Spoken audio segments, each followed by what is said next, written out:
Alex and Amy. Yes, that's what it is. He's first. Okay, thank you, everybody. This has been a very erudite. All right. Anyway, let me thank Senators Klobuchar and Padilla for joining us. Look, what the country saw last night was not a State of the Union. It was Trump's state of delusion. For nearly 2 hours, the president inflated his ego, rewrote reality, and offered zero solutions to the problems American families are struggling with every night. I'll bet there were just as many people last night discussing how to pay the bills as there were watching the State of the Union. President's in a bubble. He doesn't have a clue about what the average American people are going through. He just didn't ignore the affordability crisis. He mocked it. Can you imagine sitting down at the table and saying, we can't meet our electric bill, what's going to happen? And you hear the President of the United States is mocking your inability to pay because prices have gone up. While President Trump stood up there congratulating himself, Americans were confronting the reality. Ground beef up 11%, coffee up 41%, rents up, health care costs up, electricity up. Families are spending this year over $1,700 more because of Trump's tariff tax. And he's gloating about it. He's gloating about it. Families don't need a 2-hour speech. They need relief at the checkout counter, especially a speech that hardly mentioned any solutions for the American people. You know, look, Trump spent a lot of time praising himself. He patted himself on the back so often that I thought he might fall down. But the American people didn't want hype. They didn't want the kind of stuff he did. And he lied. He just lies. He makes it up. He said we've gained manufacturing jobs. We've lost over 100,000 manufacturing jobs since he became president. He said job creation is on the rise. No, it's at the lowest point in 20 years outside of a recession. I think it was 2003 that job creation on a percentage basis was as low. And then, incredibly, Trump put J.D. Vance in charge of investigating corruption. Well, in one way, he's a good choice, because if he wants to investigate corruption, he doesn't need a task force. He doesn't even need a car. All he has to do is walk down the hall and start investigating his boss, where there's huge amounts of corruption. He can start with the billionaires bankrolling Trump's vanity projects. He can look at corrupt pardons that the president gave. He can look at the luxury jet gifted from the Middle East. And most of all, glaring of all, he can ask the president why the Epstein files, all of them, haven't been released. Last night was all hype and no help. If you're a family hoping to hear how your costs would go down, you got nothing. If you're a worker hoping to hear how your job would be protected, you got nothing. If you're a voter hoping for accountability, you got deflection. Last night's speech was an utter failure for Trump.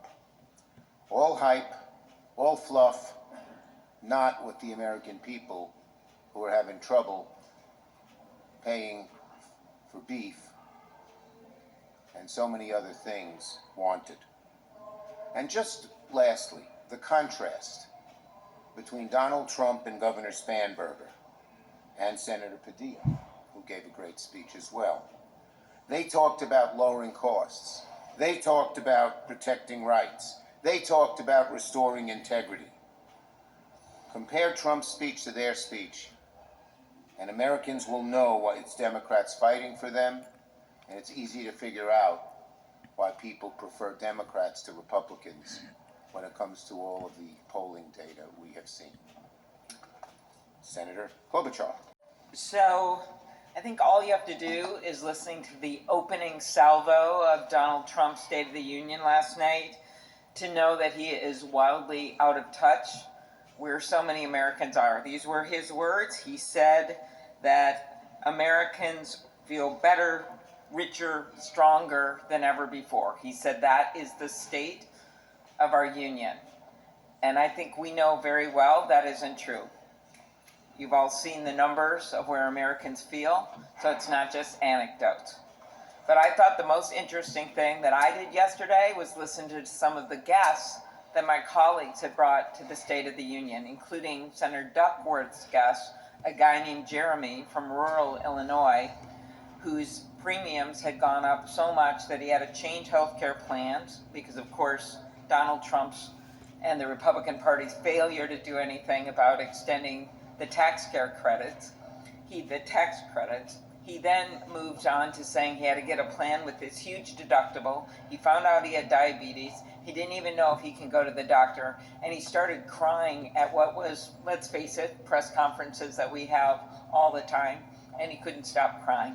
That's the guy I thought of when I was sitting there. I thought of Senator Warnock's guest, who's trying to run a rural hospital and has seen these Medicaid cuts. I thought about my guest, a guy named Sean Severson, who is the last thing a political activist you have ever met. He is a brewer from Moorhead, Minnesota, on the North Dakota border, and he is just trying to run a business with 9 employees, and he has been walloped by these tariffs and walloped by the attacks on Canada and the lack of Canadian tourists coming to northern Minnesota and across the country. That is the real State of the Union for so many people. And since the last Tuesday, when Chuck met with all of you, we have seen the tariff decision by the Supreme Court. And for a lot of the senators, we have seen already our small businesses coming to us and say, wait a minute, he's doing this again. He's doubling down. Now there's going to be more uncertainty. We have over 100 of changes to tariffs already, and it's only going to get worse. So that chaos that we're talking about, it's not just not enough staffing at the VA or farmers trying to get loans at the USDA or the horror of 3,000 ICE agents roaming the streets in the metro, Minneapolis, St. Paul, and also, by the way, in our rural areas. It is also about the economic chaos by this man's policies.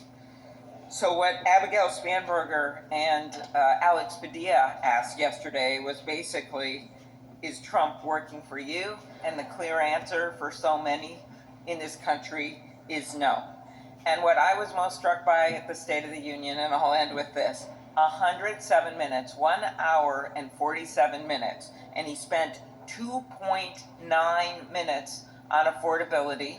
These are NBC statistics, they must be correct, and 3.8 minutes on healthcare. So that's what we're dealing with right now, with someone who's the number one things on people's minds he barely even talked about. So when you ask me what's the State of the Union, I'd say you better listen to Americans and not to the guy that was in the House chamber for 2 hours last night. Thank you. Well, I'll give away the secret. My response to the State of the Union was not too unlike Governor Spanberger. We focused on some of the same themes. And before I get to those, let me just say, going into the State of the Union, a lot of people asked, including many of you yesterday, what we were expecting.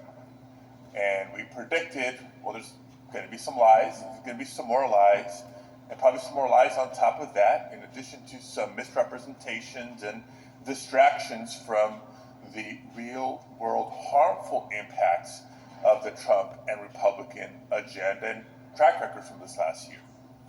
And unfortunately, we were right.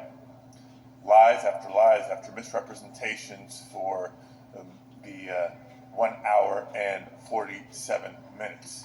Not a prioritization of what we think is important. Governor Spanberger and I both spoke to the challenge that so many working families are having just paying the bills. You know, Donald Trump is a president who campaigned on bringing down prices, and he's done anything but. Under him, prices continue to go up for groceries, for housing, for utilities, electricity costs. You try to talk about that, but the numbers are real. Electricity costs are on the rise. Couldn't help but also acknowledge the fear and the terror that so many communities and families across the country are feeling with the out-of-control operations by the Department of Homeland Security. Yeah, ICE and CBP agents, not just detaining people with judicial warrants, actually entering people's homes without a judicial warrant. The violence and cruelty with which they're holding people indiscriminately, including a lot of legal immigrants with work authorization, including citizens of the United States, including veterans. And we're increasingly becoming aware of the horrendous conditions inside a lot of these detention centers, which they're working feverishly to expand. And let me be clear, it's not just about immigration. It's about our fundamental rights being violated as they pursue a mass deportation agenda with unnecessary quotas. When people are detained, arrested, or even shot and killed in Minnesota for exercising their First Amendment rights, that's a danger to our democracy. When people are being detained without that judicial warrant that is normally required, that is a danger to our democracy. And that leads me to the third area that I emphasized yesterday. Elections. Trump said it loudly and clearly. He wants to take over elections in America. Gee, I wonder why. He's still not over the fact that he lost the 2020 election. And they've been setting the stage for months, weaponizing the Department of Justice to demand the voter rolls and the personal information of voters across the country. This suggestion that he wants to eliminate the vote by mail opportunity, this executive order failed and now SAVE Act legislative attempt to not require voter ID. Let's be real as to what it is. It's a voter purge, voter suppression piece of legislation. The Republican Trump record has been so bad, not just unpopular. You all have seen the polls. It's been so damaging to American families that their only chance to hold on to power this November is to rig the elections.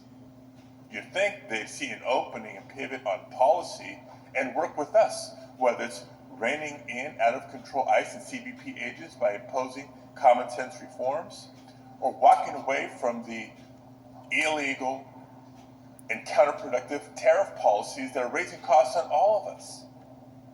The president doubled down, and we're going to double down on our legislative efforts, our legal efforts, our outreach to the American people, and we're going to get ready to vote this November and bring about real change. In closing, I just want to emphasize that theme of elections from here. I'm excusing myself to a spotlight hearing that we're having, Democrats on the Rules Committee, shedding light on what is happening with these threats and what it means, not just for us in Congress, but for state and local officials. We have with us the Attorney General of California, Rob Bonta.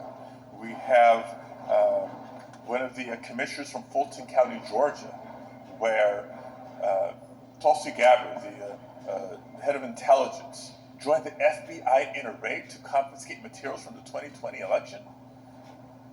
We got to stop living in the past. Accept the laws. Let's work together to improve people's lives. That's what we're going to stand up for. And thank you for being here.